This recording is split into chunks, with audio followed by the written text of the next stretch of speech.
It's going. There we go.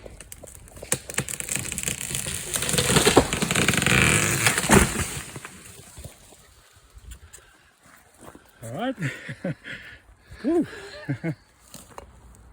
So you can see the holding wood a bit thicker. So this is the hinge wood.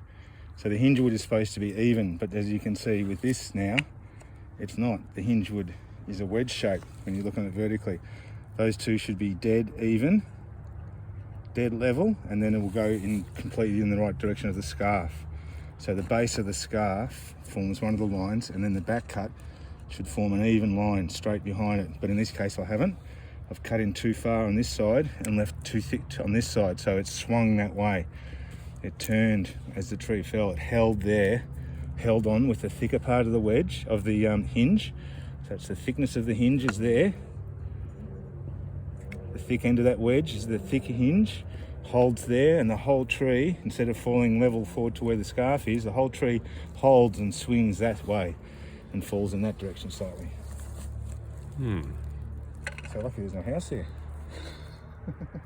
Or car, or shed. Yep. Or people. So in this case, doesn't matter. Missed everything. Trees down. It's good firewood. What can we say?